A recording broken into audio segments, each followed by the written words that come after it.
Jeremiah 39 verse 17. But I will rescue you on that day, declares the Lord. You will not be handed over to those you fear. This promise is spoken directly to Ebed-Melech, an Ethiopian official who protected Jeremiah earlier. Jerusalem is falling. Judgment is happening. Yet, in the middle of national collapse, God speaks personal deliverance. Verse breakdown. 1. But I will rescue you. The word "but" signals contrast. Judgment is falling on the city, but mercy is extended to an individual. God distinguishes between corporate judgment and personal faithfulness. Rescue is not random. It is intentional and selective. Key truth. Obedience does not always stop disaster, but it can determine how disaster treats you. 2. On that day. This refers to the day of invasion, chaos, fear, and loss. God does not promise rescue before the crisis, but in it. Deliverance is timed, not early, not late. Key truth. God's protection is often revealed at the exact moment danger peaks. 3. Declares the Lord. This is not Jeremiah's optimism. This is not emotional encouragement. This is a divine decree.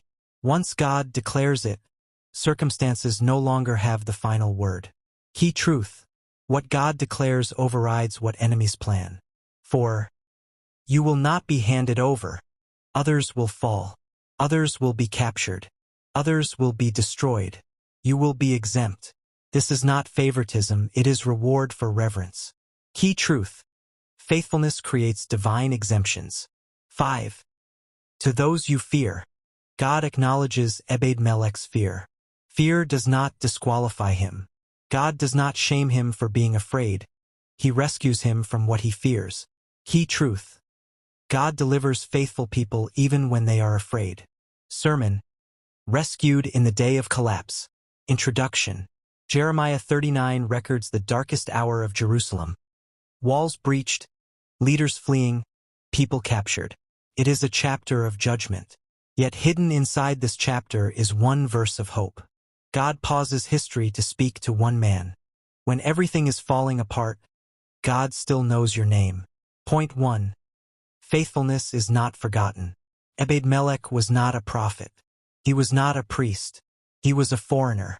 Yet when Jeremiah was thrown into a cistern, Ebed-Melech acted with courage and compassion. Years later, when the city falls, God remembers that act. Lesson. God keeps records longer than humans keep memories. Point 2. God can separate you from the disaster. The same fire burns the city, but does not consume him. The same invasion captures leaders, but not him. The same chaos affects everyone, but not equally. God does not always stop judgment. He positions his people differently inside it. Lesson. Being in the storm does not mean being owned by it. Point 3. Fear does not cancel protection. God names the fear before removing the threat. He doesn't say, "You should not be afraid." He says, "You will not be handed over." God doesn't demand bravery, he provides safety. Lesson. Courage is not the absence of fear. It is obedience despite fear. Point 4. One act of obedience can secure a lifetime of covering. Ebed-Melech helped one prophet. That single decision followed him into the day of national collapse. Lesson. What you do quietly today may speak loudly for you tomorrow. Conclusion. Jeremiah 39 verse 17 teaches us this. When systems collapse, when cities fall, when people panic, God still knows how to rescue the faithful. You may be surrounded by judgment. You may be living in uncertain times. But God is able to say over your life, "But I will rescue you." And when God says "but," everything changes.